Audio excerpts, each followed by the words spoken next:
Coach Leach and his team to come over here and have some guys down and go out and play the way they did. I thought play with a lot of heart and a lot of fight. You know, what they were able to do defensively in terms of stopping our run game. Those guys, man, we knew the guys they had up front play really hard and physical. They do a tremendous job of making you one-dimensional, and give them a lot of credit for that. And then offensively, they had a quarterback that I thought played outstanding. He's gotten better and better and better, and you watch all the games and you see him progress, and you see Costello in there, and then you see this young kid. And talking to Coach Leach even after the game, I thought that he played so much better than they had been playing, and gave us some fits. So hats off to them. I want to thank our crowd. I thought they impacted the game when we needed it most. Second half defensively, we were finally able to rise up and get some stops, and was really pleased with how the crowd impacted that. And then obviously offensively, we were so much more explosive tonight. And those are the things that we've got wideouts that can make plays. And when all those guys are healthy and really in there in tune, we got good pass protection. We couldn't run the ball very well, but we got good pass protection. You know, we can be explosive. I've seen those kind of plays in practice and even other times when we've been able to be explosive. And I thought that was the difference in the game, was obviously our explosive plays versus theirs not explosive. All right, let's take the first two questions from Seth Emerson and then Chip Towers. Kirby, obviously we've asked you about JT all year. Seeing him out there today, was it a matter of this was the week where he was the healthiest to go, or watching him play, did you have any regrets about, frankly, not playing him earlier? No, I don't think so. I think the sample size we had on JT early, which we didn't have a large sample size on anybody, but we had he took predominantly more one reps, he and DeJuan, during fall camp. And, you know, his mobility and decision-making wasn't great in that fall camp period. During those 2-3 scrimmages, we gave him a lot of reps. And so we had to start – we had to go direction with somebody. We had to get somebody ready to play, and we felt like the mobility and being able to have a running quarterback, which helps your run game when you have a running quarterback, would help you. And things changed, obviously, in the Arkansas game. So then we moved on to Stetson, and thought Stetson did a really good job through probably halftime of Alabama. And from the Alabama game on during the off week is when we gave the most looks and the most reps to JT, and felt like Stetson was the best answer at the time. And he played, you know, the kid played pretty good against Florida without George Pickens until he took the shot. And when he took the shot on the arm on the 3rd and 8, and he threw the touchdown, it kind of all went downhill from there. But I want to say this. Let's don't make the discussion all about that. Let's make the discussion about how well JT handled it in a world when nobody handles things very well and they don't get what they want. What he did is he said, Coach, I want to come down to the scouts, and I want to throw, and I want to be part of the game plan. And he came down in front of me and went every day against what I think is a pretty good defense. And he knew he was going to get hit, but he made plays. He moved around in the pocket, and he started showing us that, hey, I can do this thing. And he took the bull by the horns, and he took advantage of it tonight. And Mississippi State played us to stop the run too, and took a lot of chances, and he took advantage of that.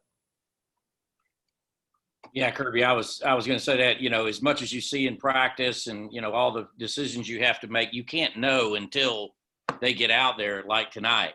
401 yards. I forget the completion. You got them in front of there. The completion percentage, bunch of explosive plays.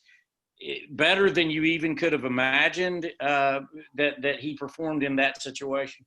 I thought we would be able to run the ball better, so I didn't think we'd have to throw it that much, you know, and I thought that we would, you know, I knew we would bend some on defense, but I didn't think we would give up those red area touchdowns. So I'm thinking that, you know, he's going to have to throw it in the game, but, you know, we needed to be able to run the ball. We got to be able to run the ball to help him, and we couldn't run it anywhere the way they were playing us. And he's 28 of 30, I think it's 28 of 38 maybe. I'm not sure if that's exactly right, but I know that, yeah, and then the thing about the drops, you know, he had a couple drops where guys drop balls and affected that. But we've known he throws a nice deep ball. Now you saw that tonight. He puts air under it. He lets them run up under it. I mean, but he had the Kyrus drop for a touchdown, the George drop for a touchdown, which I think we made up for with a touchdown. But then we had Zamir. He threw one a little high over Zamir's head. But those are 3 completions, and I don't even know the rest of them. So I thought his accuracy was really good, and he even showed you know, some quickness and some mobility in there when we missed some guys. That was probably the toughest part protection-wise. We missed a couple guys that he could have either redirected the protection or done some things. But, our backs tonight, look, they're as disappointed as anybody. We didn't run it a lot. But if you go back and study the tape, Zamir White's blitz pickup and Kenny McIntosh blitz pickup is big time. They both picked up blitzes that allowed JT to stay upright and make those downfield throws. And I'm really proud of those guys for that, because when you're not getting the carries and you're not getting the yards, sometimes it's tough. Let's go to Anthony Dasher and then Mike Griffith. Hey, Coach, another JT question, if you don't mind. Obviously, no, he wasn't cleared for the Arkansas game, but the games that followed, how can you speak to kind of what degree his knee and mobility kind of improved from week to week until now to finally get this opportunity? Well, it definitely got better every week. And it really, when I noticed it was when he was down there with us, because he had a big knee brace on fall camp. We're investing reps in him, and, we're out there doing 8 plays a third down and blitzing everywhere, and he can't move, and it's tough to execute in that environment, and it was tough on him. And, there's plays that Stetson and Dwan made, like Stetson against Florida. He pulls the ball one time, I don't know, early in the game, he ran for like 10 yards.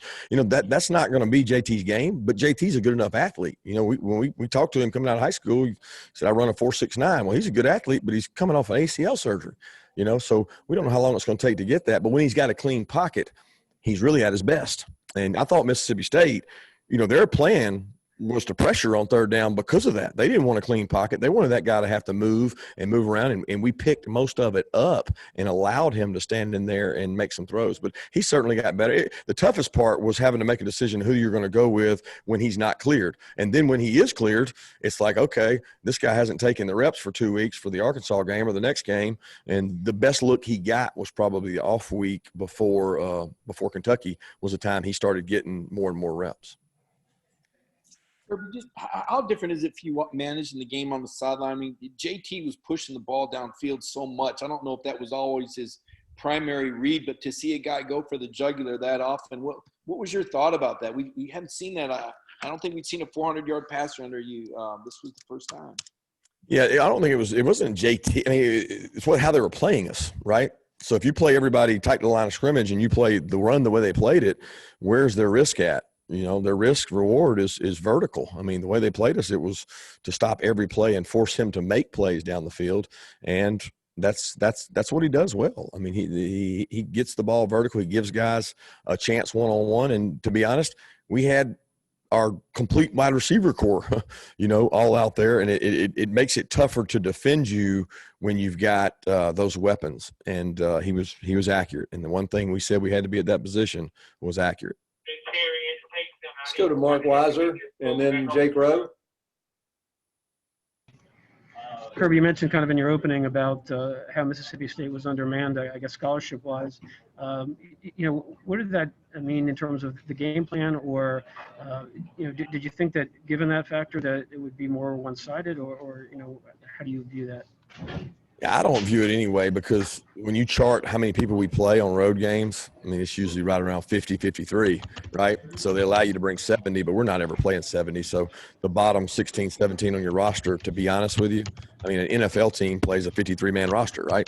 That's who they play in the game. That's all they have. So if it was hot and conditioning was a bigger factor, but a night game, great conditions, I don't look at it as a big factor. Well, look, we knew they were a good defensive football team, and they were without, one of their good receivers. But with the way they play, it doesn't matter who the receiver is, because they're catching it at 4 and 5 yards. It's not a vertical passing game unless you play certain coverages. And so it really is like they just insert people. It's like they're running across the field all the time. So who's out there is not as important as how accurate the quarterback is when he throws it.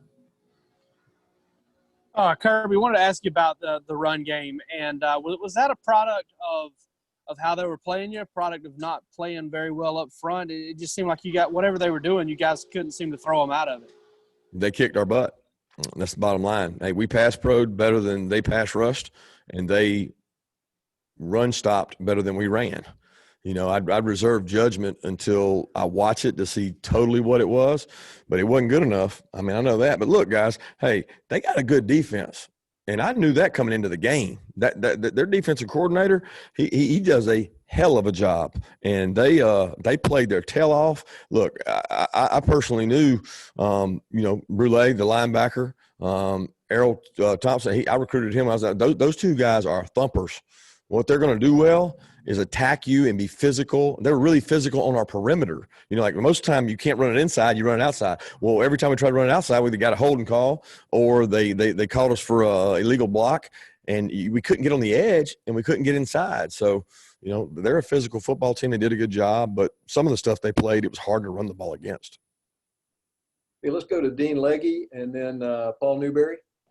Kirby, two things. First of all, how tough is it to be patient with your defense when you're having to run up and tackle on those short balls? And then secondly, what was the explanation on the grounding call late in the game? Yeah, they said that he was out of the pocket. I think I don't know. I never got an explanation, to be honest with you, so I don't want to comment on any of that. But it's tough being patient because we told ourselves, and every team we talked to said the same thing. You got to be patient. You got to be patient. You got to be patient. You're counting on them a little bit to mess it up. And I told you all week, it's very similar to the Georgia, the triple option, because if you're in 3rd and 1 or 2 every third down, you're not going to win. You got to get them off schedule. Okay, what's off schedule? A batted ball, incompletion, a sack, a tackle for a loss. And the series we got 2nd 10, we probably won that series. But every series seemed like it was 2nd 3, 2nd 4, 2nd 5. And we didn't play anything different than anybody else that plays them. I mean, it's crazy. You go watch tape. Every team that's played them plays the same stuff. And we probably got as good or better players than the teams that played them good. The difference, they didn't drop balls. They didn't fumble. They didn't throw an interception. Okay, they have a ton of interceptions. Will Rogers played really well and really accurate, and it forced us to be really patient, and our offense played really well and helped us out. Coach, I'll just ask hopefully the easiest question of the night. I know guys have to win their jobs from week to week, but fair to assume that JT is your quarterback now going forward?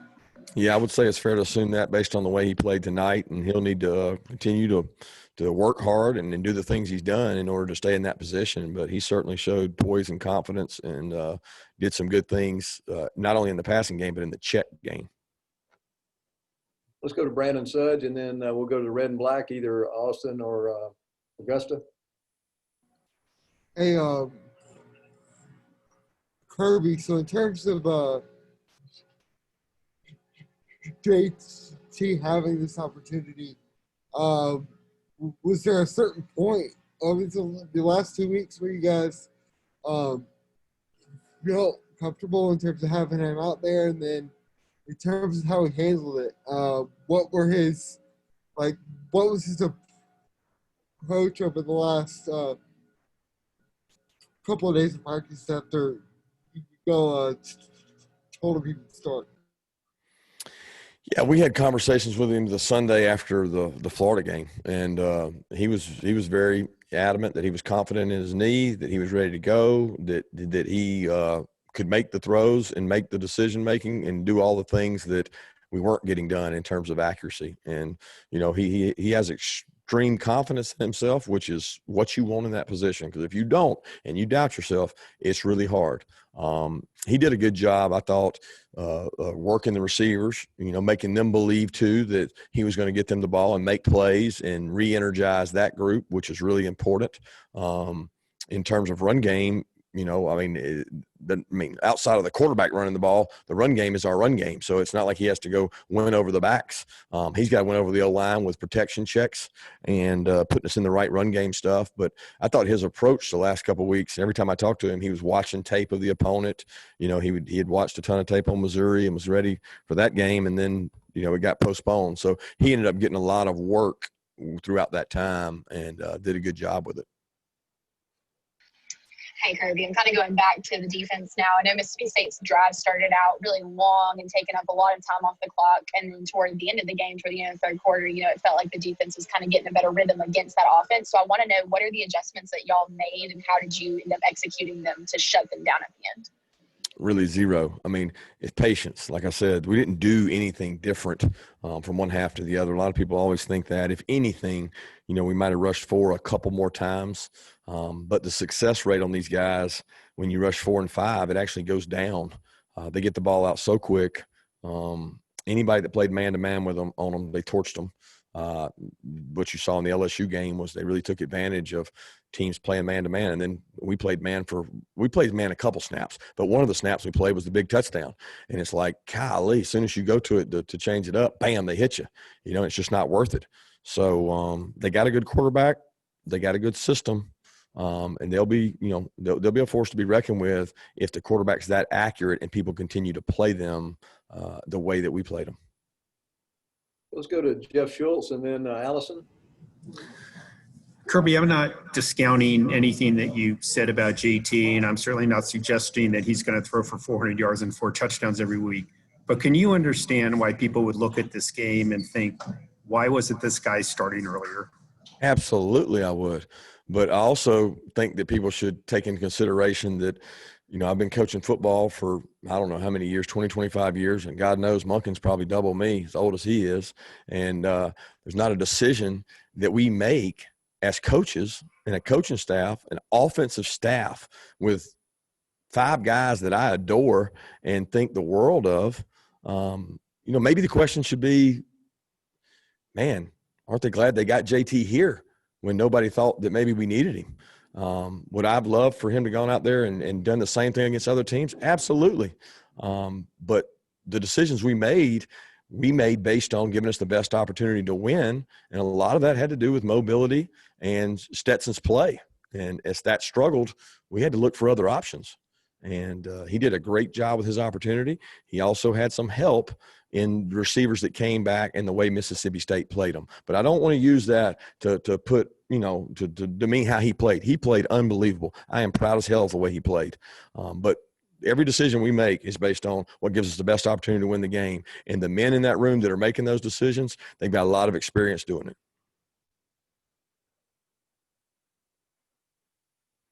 Allison, do you have a question? Okay, let's go either Emily or Maria.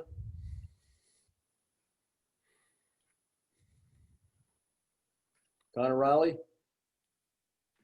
Yeah, Kirby. That go-ahead touchdown there. A couple plays before, a couple drops by Harrison George. What does it say about your team for your team to come up in that situation? Well, just resilient. They kept coming. Could have tucked their head, been upset, but we got to make those plays. The teams aren't going to give you that many opportunities, and the one we did make was a max blitz, and they're probably shaking their head at themselves because it was a really long yardage situation, and they tried to bring the house and made them pay. And we kind of played just the opposite on defense and came out ahead. So you win some, you lose some, and give JT credit for standing in there and the backs for picking it up. I think it was Zamir on that play. I'm not sure, but he had a hell of a pickup. We got time for one more question. Let's go. Alex, do you have a question? Okay, we'll end it right there. Coach, thank you. Thanks, guys.